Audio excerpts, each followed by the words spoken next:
बरादरान मिल्लत इस्लामी अस्सलामु अलैकुम व रहमतुल्लाहि व बरकातुहू।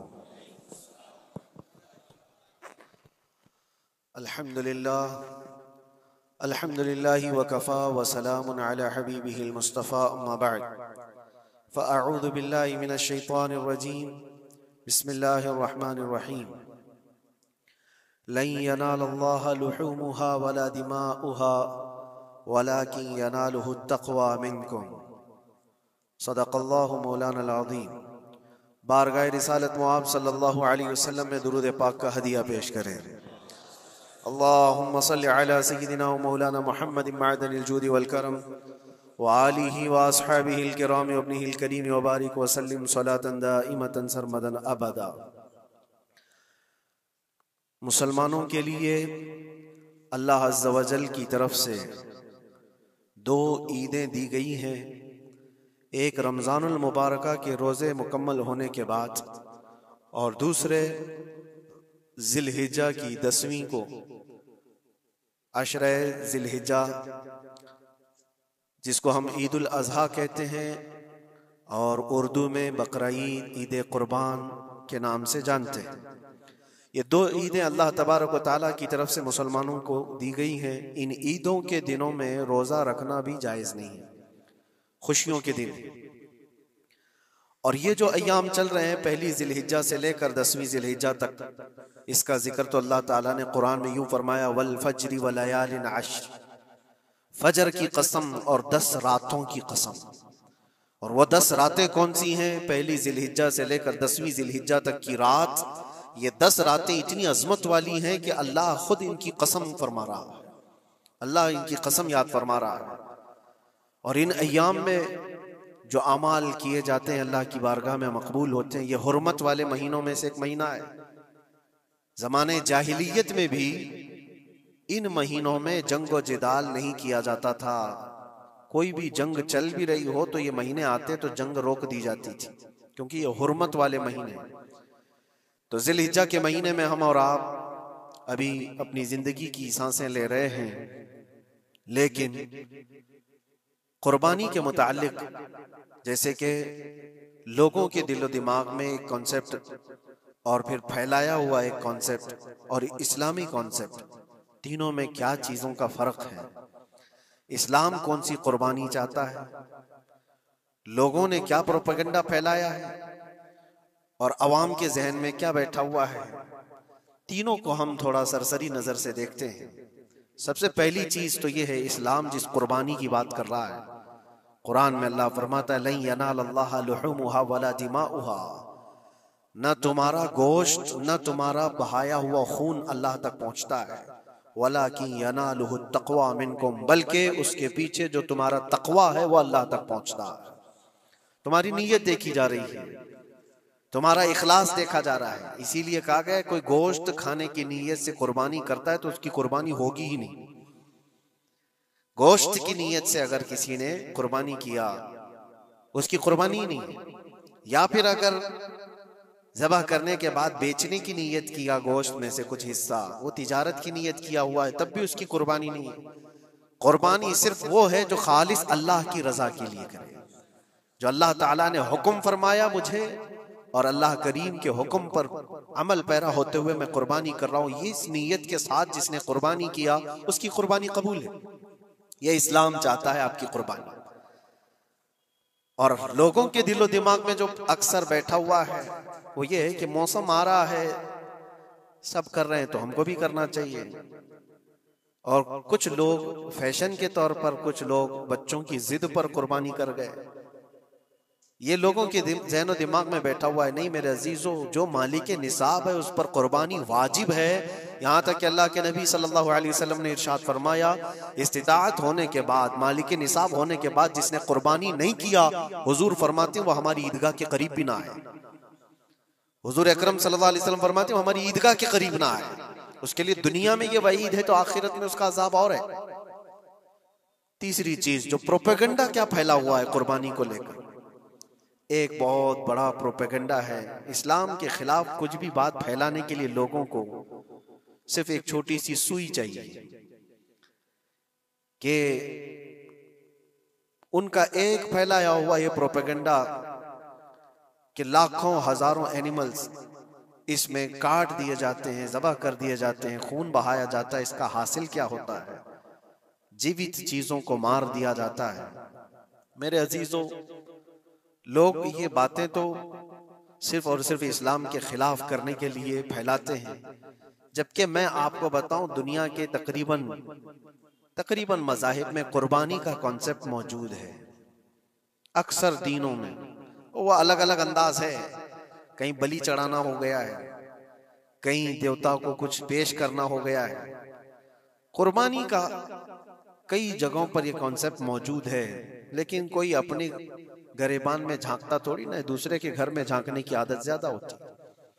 इस्लाम की कुर्बानी लोगों को नजर आती है कि मुसलमान जितना प्रैक्टिकल है अपने दीन पर, दुनिया में कोई भी अपने दीन पर इतना प्रैक्टिकल नहीं है। कोई भी अपने दीन पर इस तरह पाबंदी से अमल करने वाला मिलता नहीं। जलन इसी बात की तो है कि कोई पोस्टर नहीं लगाते, कोई ऐलान नहीं करते, और जुमा में पूरी सफे इनकी भरी नजर आती। कौन तुम्हें प्रचार करके जुमा में बुलाता है? वो खालिक कायनात की तरफ से तुम्हारा जो लगाव है, वो जो तुम्हें खींच कर घरों से मस्जिदों में लाता है। फितनों का दौर है, उसके बावजूद जुमा में कोई भी मस्जिद ऐसी नहीं होगी जो खाली पड़ी हुई। मुसलमान आज के दौर में भी अपने दीन पर अमल पैरा है, और ये तकलीफ का सबब बन जाता है दूसरों के लिए। इसी तरह कुर्बानी के अय्याम आते हैं तो कुछ मॉडर्न ख्यालात वालों को ला करके हमारे दरमियान पेश किया जाता है। वो ऐसी मीठी मीठी बातों के जरिए से तुम्हें लुभाने की कोशिश करें। इतने पैसे खर्चा करने के, 40,000 का 50,000 का बकरा लेने से बेहतर है किसी गरीब को मदद कर दिया जाए, किसी का घर बना दिया जाए, किसी का राशन पहुंचा दिया जाए। मियाँ वो साल भर हम करते हैं अल्हम्दुलिल्लाह, कुर्बानी के दिनों में ही क्यों? अल्लाह के नबी सल्लल्लाहु तआला अलैहि वसल्लम की हदीस सुन, हुजूर पाक सल्लल्लाहु तआला अलैहि वसल्लम फरमाते हैं, कुर्बानी के दिन यानी जिलहिज्जा की 10, 11 और 12, ये 3 दिनों के अंदर हुजूर फरमाते हैं कोई अमल दुनिया में कुर्बानी से ज्यादा अहमियत अल्लाह के नजदीक नहीं रखता। कोई अमल अल्लाह को इससे ज्यादा प्यारा नहीं है कुर्बानी। और एक बात मैं आपको बताऊं, लोग हमें जालिम की शक्ल में पेश करते हैं कि काट देते हैं, ज़बह कर देते हैं। हम अपनी मर्जी से अगर काटें, अपनी ख्वाहिश के लिए काटें तो हराम है, और जिसने खुद जान डाला है उसके हुक्म पर काटे तो ये हराम नहीं है, ये उसके हुक्म की फरमाबरदारी है। एक बात याद रखो, जानवर तो ये बकरा हो, भैंस हो, ऊंट हो, जिनकी कुर्बानियां होती हैं ये अलग। जो मछली खाते हैं उसमें भी अगर कोई इंटरटेनमेंट के लिए शिकार करता है कि अपनी तफरीह कल्ब के लिए, तो उस मछली का शिकार करना भी हराम है। हाँ, खाने की नीयत है, तिजारत की नीयत है, तो मकसद के तहत अगर मछली पकड़ रहा है तो उसके लिए जायज है। इस्लाम यूं ही किसी चीज की जान लेना और खून बहाने का हुक्म नहीं देता। अल्लाह तबारक व तआला का हुक्म है, और उसने कायनात को जिस अंदाज से बनाया है, इन जानवरों को अल्लाह ताला ने हमारे खाने के लिए बनाया है, जिसकी वजह से ये कुर्बान किए जाते हैं। और अगर मैं कहता हूं सारे जानवरों की कुर्बानी बंद करके देख लो, फिर जानवर ही रहेंगे, तुम्हारा रहना मुश्किल हो जाएगा। इस्लाम की ये कुर्बानियां तो साल में एक मर्तबा होती है ना, जो एक दिन की जाती हैं, 10वीं जिलहिज्जा से 12वीं को। अगर नौजवानों में एक दावत देता हूं, जाओ, आज तो AI का जमाना है, कुछ भी पूछो तो ला करके तुम्हारे सामने रख देगा सारा डेटा। जरा ये भी डेटा निकाल करके देख लो कि साल भर में KFC में कितनी चिकन ज़बह होते हैं पूरी दुनिया भर में पर डे। मैकडोनल्ड सिर्फ चिकन ही नहीं बेचता, गाय का गोश्त भी बेचता है पूरी दुनिया भर में, जिसको यहाँ पर भी बहुत सीने से लगा करके रखे गए हैं। पूरी दुनिया भर में उनका इस्तेकबाल है, क्योंकि अमेरिकन कंपनियां हैं, बाप दादा की कंपनियां हैं, इनको कोई आंख नहीं दिखा सकता।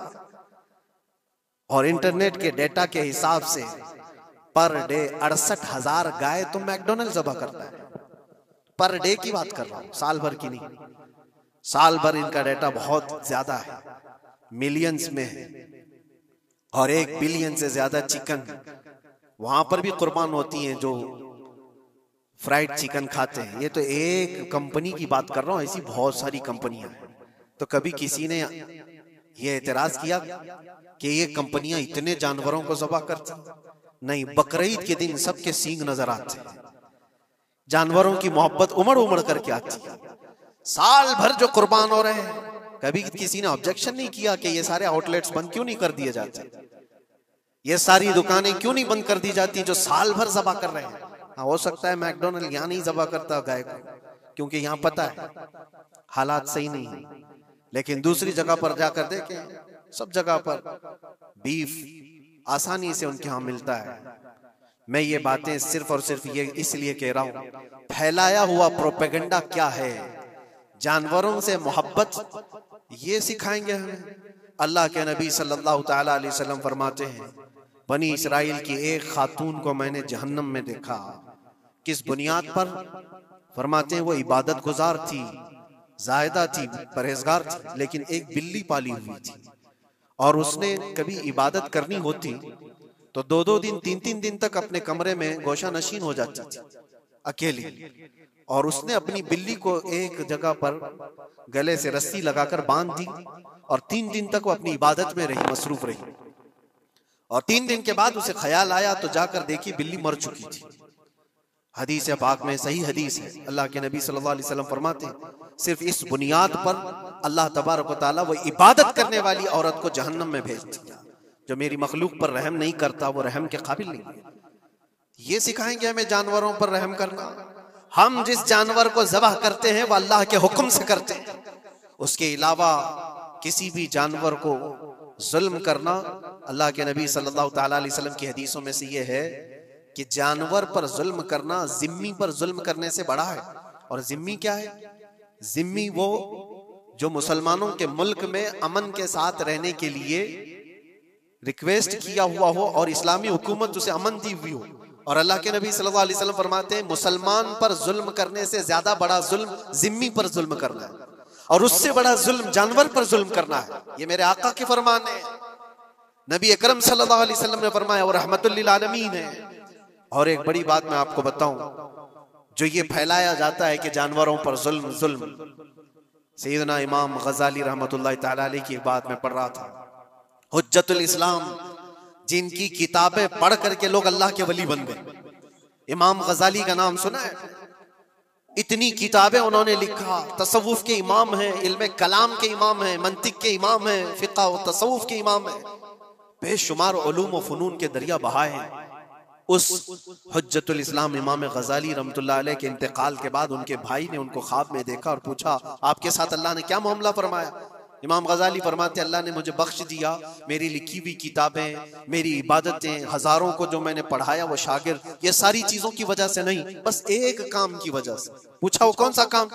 कहा एक बार मैं किताब लिख रहा था और सियाही में कलम डुबो करके लिखा जाता था, और सियाही जो बनती थी वो फलों के रस से निकाल कर, और लकड़ी का कलम उसमें डुबो करके लिखा जाता था।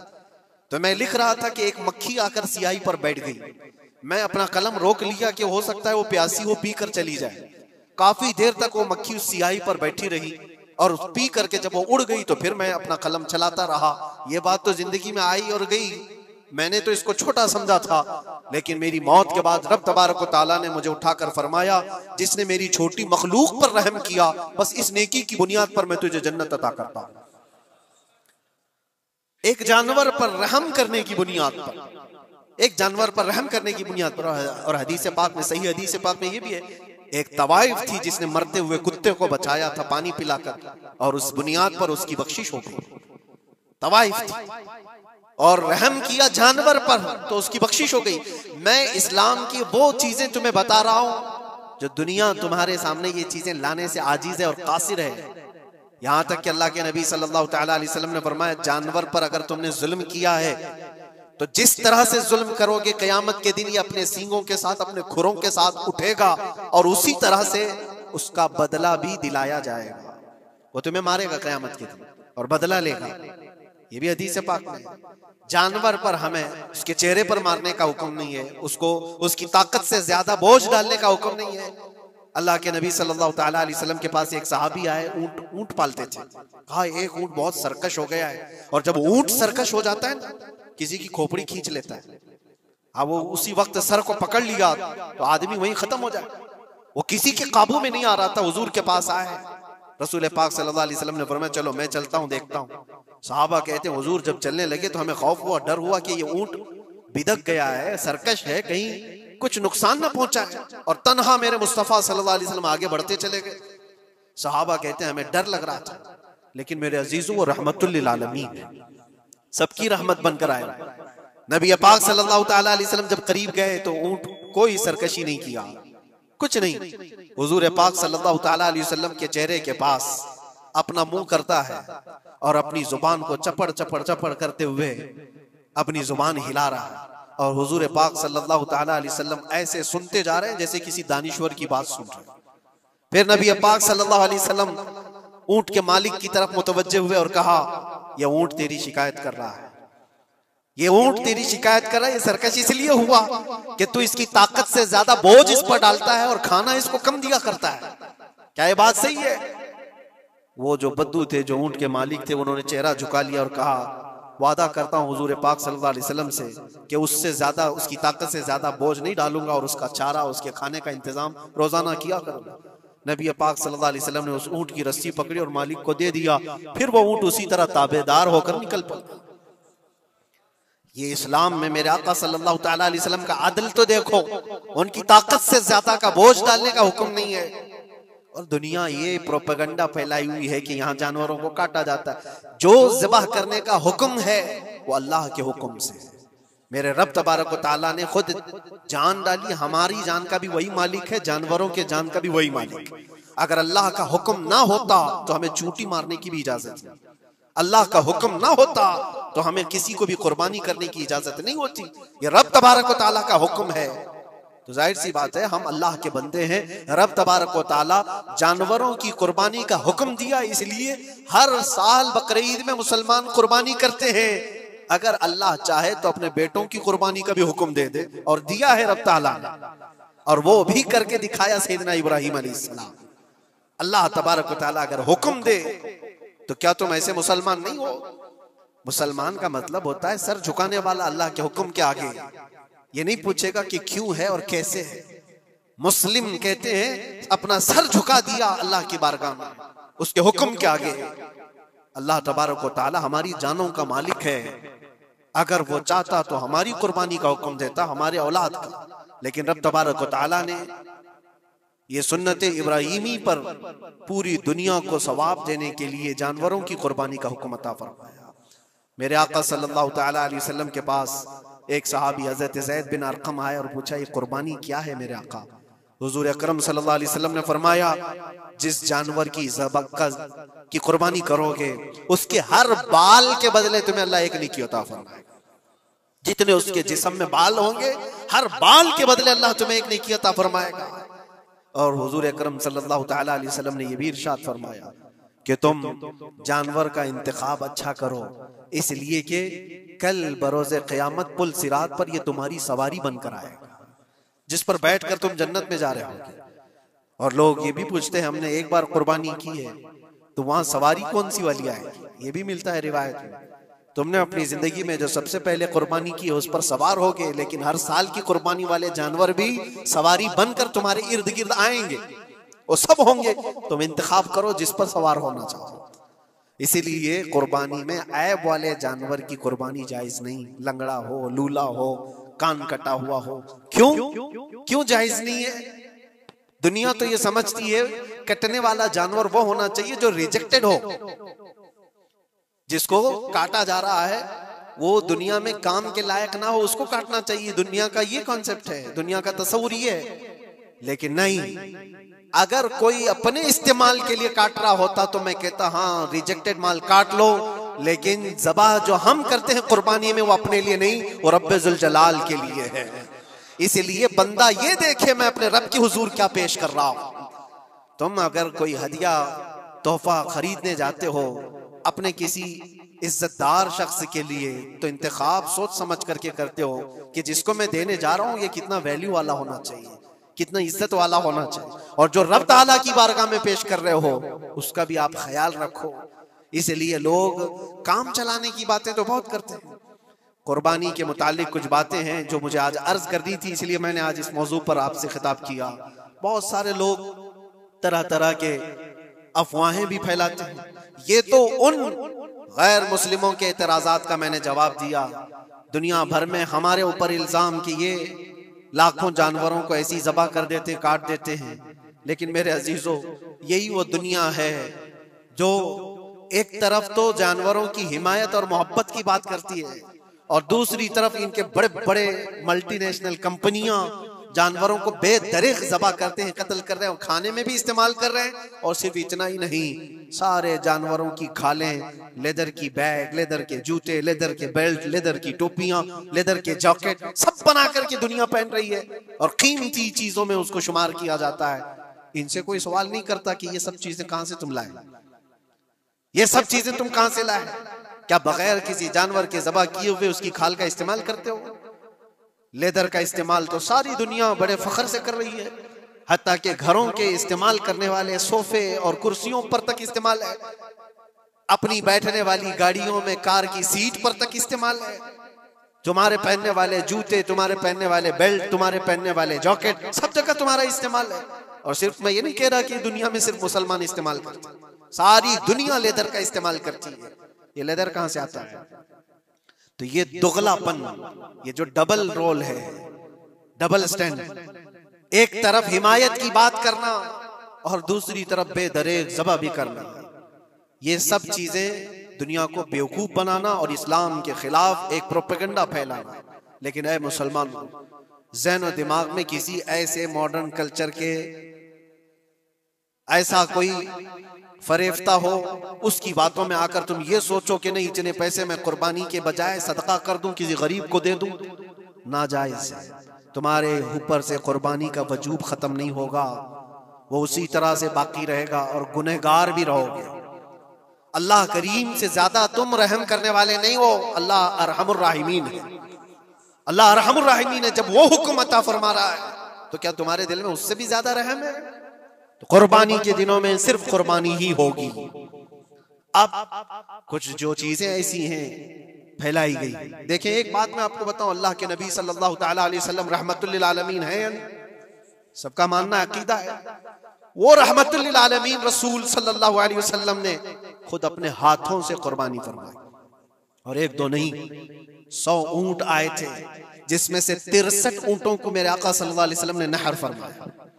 63 ऊंटों को खुद हुजूर ने ज़बह फरमाया और उसके बाद हजरत अली मुर्तदा शेर खुदा रदी अल्लाह ताला अन्हु को दिया, बाकी के ऊंटों को तुम ज़बह करो। नबी पाक सल्लल्लाहु ताला अलैहि वसल्लम ने ये जो 100 ऊंटों को ज़बह फरमाया था, ये अपने हज के मौके पर। और उसके अलावा एक हदीस पाक में ये भी है, हुजूर अकरम सल्लल्लाहु अलैहि वसल्लम ने जो 2 चितकबरे बकरे ज़बह किए थे। चितकबरे किसको कहते हैं? 2 कलर वाले, ब्लैक एंड व्हाइट जो होते हैं, अबलख उनको कहते हैं अरबी में। 2 मेंढे ज़बह फरमाए, एक नबी पाक सल्लल्लाहु ताला अलैहि वसल्लम ने अपनी जानिब से कुर्बान फरमाया और दूसरा पूरी उम्मत की तरफ से कुर्बान फरमाया। ये रसूल पाक सल्लल्लाहु ताला अलैहि वसल्लम के, इसीलिए तो मैं अर्ज करता हूँ मेरे अजीजों, हमारे इमाम ने सच कहा, जो न भूला हम गरीबों को रजा, याद उसकी अपनी आदत कीजिए।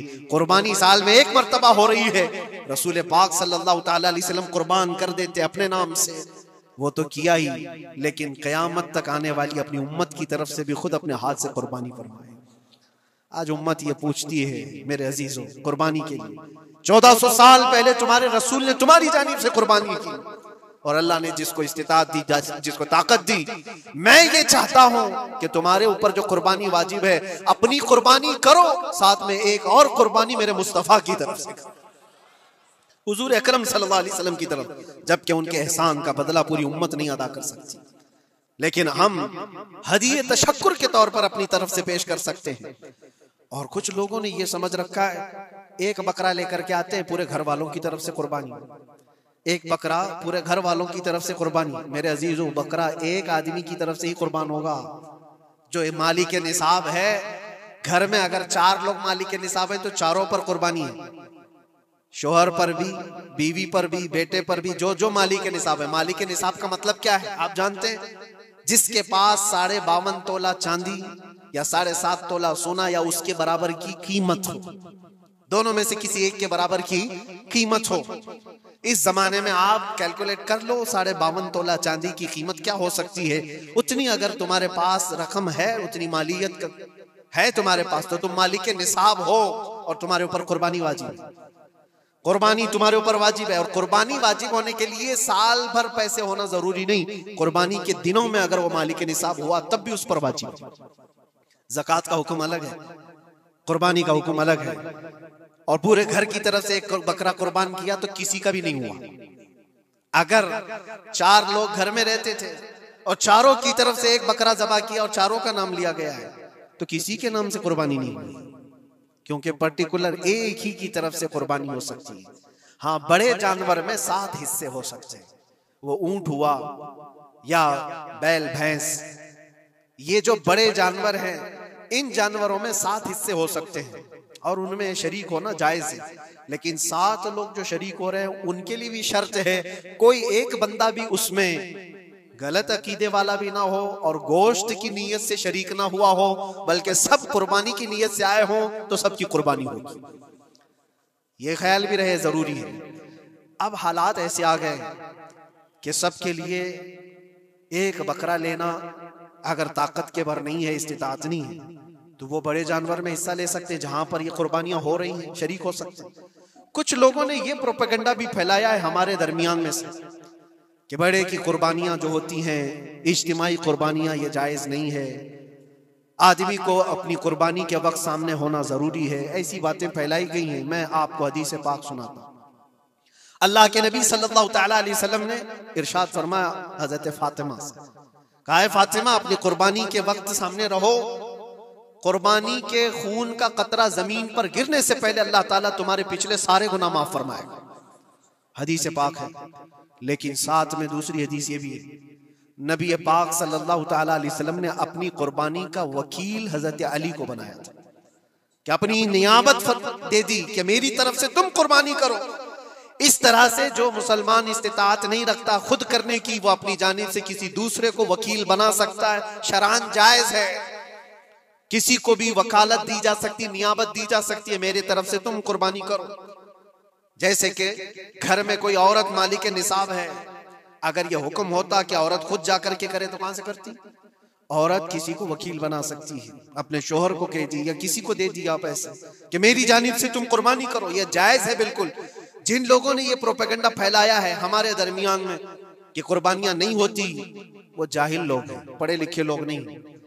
शरई मसाइल को जाने बगैर इस तरह की बातें अवामुल नास में, अवामुल मुस्लिमीन में फैलाना ये गुनाह है। हाँ, इस बात को याद रखें, जो वकील है कुर्बानी का उसके ऊपर जिम्मेदारी है कि वो जितने लोगों की कुर्बानी कर रहा है जानवर शरीयत के मुताबिक का ले, ऐबदार जानवर की कुर्बानी ना करे। लागर हो, कमजोर हो, सींग टूटा हुआ हो, कान कटा हुआ हो, पैर कटा हुआ हो, दुम कटी हुई हो, या इतना कमजोर के चल नहीं सकता, खड़ा नहीं हो सकता, ऐसा ऐबदार जानवर ना ले। ये वकील की जिम्मेदारी है जो सबकी तरफ से कुर्बानी कर रहा है। और दूसरी चीज, ऐब किसको कहते हैं? ऐब किसको? कान में अगर सुराख है तो वो मकरू है, लेकिन कुर्बानी है उसकी। हाँ, सींग अगर बचपन उसके पैदाइशी नहीं आए थे तो जायज है उसकी कुर्बानी, आए थे और टूट गए तो उसकी मिकदार बताई गई है। 1/3 हिस्सा अगर टूटा है तो उस वक्त तक जायज है, उससे ज्यादा जड़ से टूटे हुए हैं तो कुर्बानी जायज नहीं। कोई पैर पूरा कटा हुआ है, दुम पूरी कटी हुई, ये ऐब में आता है। ऐबदार जानवर की कुर्बानी जायज नहीं, ये वकील करेगा, नहीं करेगा तो वो गुनहगार है। लेकिन इसका मतलब ये नहीं होता कि इज्तिमाई कुर्बानी जायज ही नहीं, जायज ही नहीं। ऐसी बातें क्यों फैलाई जाती हैं? हदीस पाक में मिलता है कि नियाबत और दूसरे को वकालत देना जायज है। अब कुछ लोग ये भी फैलाते हैं कि कुर्बानी के जो हिस्से लिए जाते हैं, गोश्त दिया जाए तो उसकी कीमत अलग होती है, गोश्त ना लो तो उसकी कीमत अलग होती है। सब फैली हुई चीजें, उसका रीजन भी पता करना चाहिए। ऐसी बगैर इल्म के बात करने से 4000-5000 रुपये का एक हिस्सा आता है अगर शहर में कोई बड़ा जानवर ज़बा करे, क्योंकि महंगा मिलता है बैल, और बाहर जब जाकर के कोई ज़बा कर रहा है तो वही एक हिस्सा 1500 रुपये में 2000 में हो जाता है। तो कुछ लोगों को ये गलत फहमी फैलाई जाती है कि ये लोग करते ही नहीं है और ऐसी पैसे वसूलते हैं। ऐसा नहीं, दूर दराज कुछ इलाके ऐसे हैं, बंगाल है, उड़ीसा है और भी कई इलाके बिहार के, जहां पर बड़े जानवर निहायत ही सस्ते दाम में मिलते हैं, बल्कि वहां पर जानवरों की कीमत सिर्फ 5,000, 6,000 और 10,000 के नीचे होती है, बड़े जानवरों की जो हमने देखे हैं। वहां जाकर कुछ तंजीमें कुर्बानी करती हैं, अगर वो सही तरीके से शरीयत के मुताबिक जानवर लेकर के कर रहे हैं तो कोई हर्ज नहीं, चाहे वो 200 रुपए हिस्से में भी करता हो, कोई हर्ज नहीं। कीमत मैटर नहीं करती, जानवर मैटर करता है। कीमत चाहे जितनी भी हो रही हो, इस चीज को आज वजाहत करना जरूरी था, इसलिए मैंने आपके सामने बयान किया। गलत फहमियों में ना फैले, गलत फहमियां ना फैलाएं, खुद भी बचे। हाँ, अफजल क्या है? अफजल तो ये है कि अल्लाह ने तुम पर वाजिब किया, तुम जाओ अपने हाथ से करो, तुम जाओ, क्योंकि हदीस पाक में मिलता है कि तुम अपने हाथ से कुर्बानी करो अगर ताकत रखते हो, उसके खून का कतरा गिरने से पहले तुम्हारे पिछले सारे गुनाह अल्लाह माफ फरमाएगा। ये अफजल है। ये सारी बातें थी जो ईद कुर्बान से रिलेटेड थी। अल्लाह करीम हम सबको उसकी रजा के लिए कुर्बानी करने की तौफीक अता फरमाए।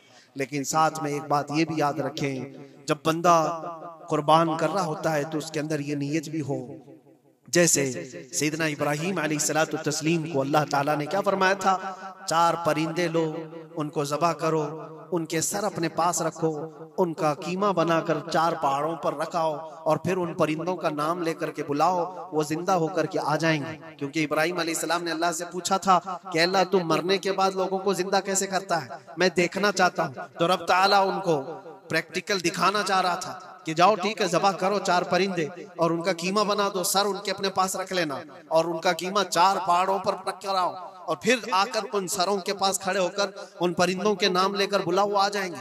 इब्राहीम अलैहिस्सलाम ने इसी किया, 4 परिंदे लिए थे। क्या क्या लिए थे आपको मैं बताऊं, एक मुर्गा था, एक कौवा था, एक कबूतर था और एक मोर था।